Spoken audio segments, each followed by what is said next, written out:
Sobat Literasi, perkenalin, nama saya Aprilia Dwi Sativa. Saya adalah murid kelas 11 di SMA Negeri Sumatera Selatan. Pada kesempatan kali ini, saya ingin meresensi sebuah buku berjudul How to Respect Myself, Seni Menghargai Diri Sendiri. Buku ini adalah karya dari Yeon Hong-gyun, penulis psikiater asal Korea Selatan. Kalian tahu gak sih guys, buku ini tuh pernah jadi salah satu jajaran buku self-help atau self-improvement bestseller di Korea Selatan. Buku ini sendiri menjelaskan tentang bagaimana cara kita itu menghargai diri kita sendiri dan apa sih definisi dari harga diri itu sendiri. Dr. Yeon di buku ini menuliskan bahwa harga diri adalah cara bagaimana kita menghargai diri kita sendiri.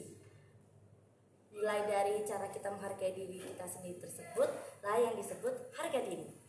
Nah, di dalam buku ini Dr. Yeon juga memuat beberapa kisah nyata yang pernah Dr. Yeon alami sebagai psikiater.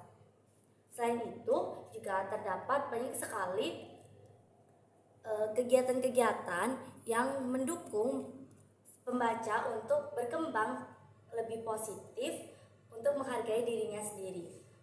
Dan buku ini juga Dr. Yeon tidak hanya memberikan cara menghargai diri sendiri secara definisi, tapi juga terdapat beberapa cara menghargai di dalam hubungan asmara ataupun hubungan tentang manusia dan manusia lain.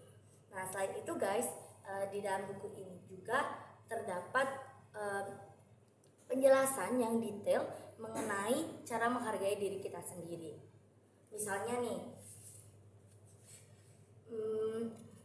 di bab 5, Dr. Yeon itu memberikan apa saja sih kebiasaan yang harus dibuang untuk memulihkan harga diri. Nah, dari situ ada 5 kebiasaan yang harus dibuang untuk memulihkan harga diri.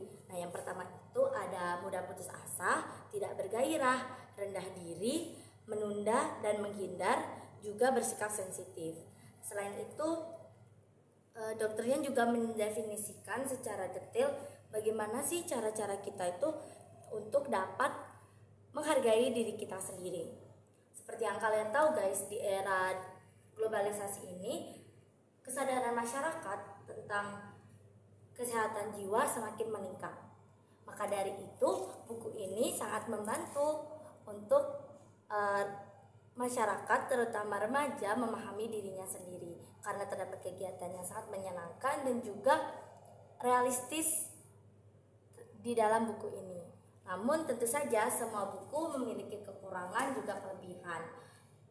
Buku How to Respect Myself ini juga memiliki kekurangan, yaitu karena bukunya merupakan terjemahan dari bahasa asing, terkadang bahasa Indonesia yang digunakan itu kaku dan beberapa kosakata jarang sekali digunakan dalam bahasa Indonesia.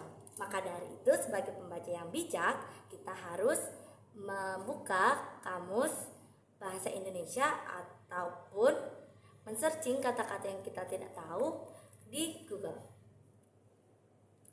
Sekian dari Diva, mungkin di lain waktu kita dapat bertemu, dan sampai jumpa Sobat Literasi di resensi berikutnya. Bye bye.